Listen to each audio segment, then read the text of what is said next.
Mistake. You made a big mistake if you ever doubted the authenticity of Carlos Alcaraz's claim to the ATP throne. Now back at the top, at least for now, we can't help but wonder what makes Carlos Alcaraz so dangerous. Carlos Alcaraz has just ended Daniil Medvedev's impressive 19-match winning streak and won the Indian Wells tournament. Remarkably, he claimed the title without dropping a set, despite facing high-caliber opposition, and with each passing day, it is becoming clearer that these are the three biggest reasons why the Spaniard is a danger to every other player on the circuit.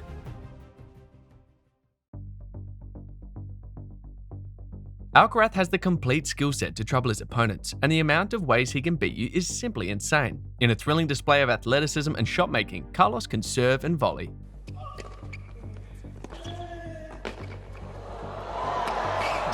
hit a much improved flat or kick serve, dish out a solid backhand, create outrageous drop shots, lob,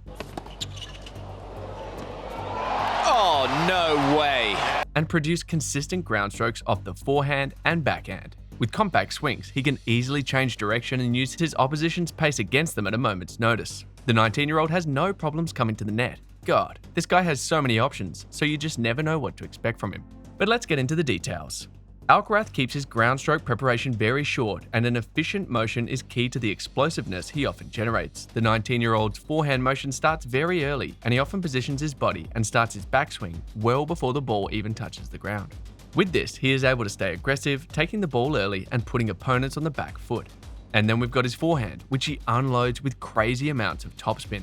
Another complication which his opponents have to deal with during rallies. The Spaniard manages to create heavy forehands by extending his arm before he hits the shot. He also loosens up his wrists just before contact with the ball, and this is what helps him create those crazy topspins. But it is the raw power behind those shots that is mostly punishing. And being able to effectively disguise the direction of his forehand with a large coiling motion, it gets even harder for opponents to read where he will hit the ball, but just when you think that's all to the forehand, something else comes along.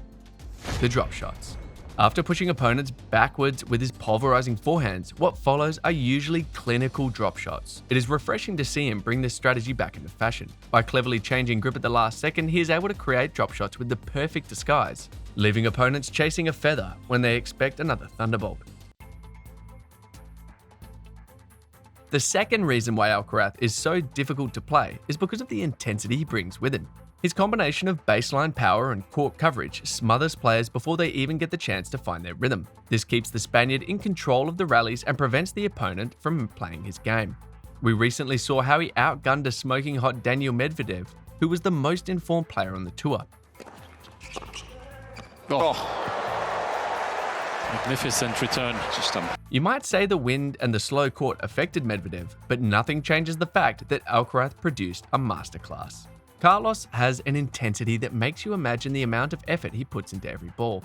I mean, he chases everything.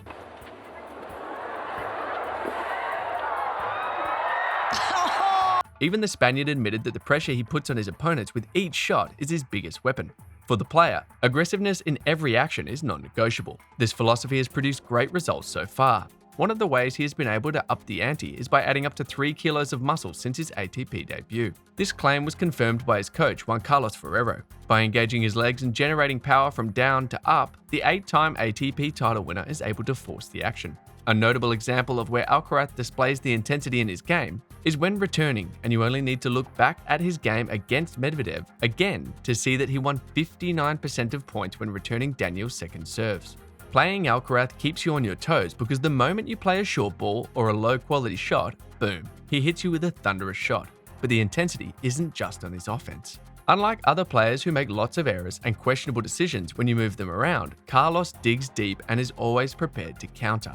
And do you know the scariest part of the whole intensity thing? It is that Carlos enjoys it. He has often said that he is there to enjoy everything about the game, so you can be sure the motivation isn't a problem for him because he always gives 100%, nothing less. That's why I'm playing at great level, because if I miss, I don't mind. You know, I don't care about the miss. I just trying to hit 100% in every shot, you know, and having no doubts about the shot. Like a true champion, he is the kind of guy who can give his best in front of large crowds and also reproduce the result when only a few are watching, constantly cheering himself up with his clenched fists. You get the feeling that Carlos just wants it more than his opponents. Whether he is playing a top 10 player or a lower ranked player, it is the same thing. Carlos Alcaraz has the perfect mental game to complement his physical game, which is why he can reproduce such intensity consistently. But one of the biggest reasons why Carlos is dangerous is his maturity.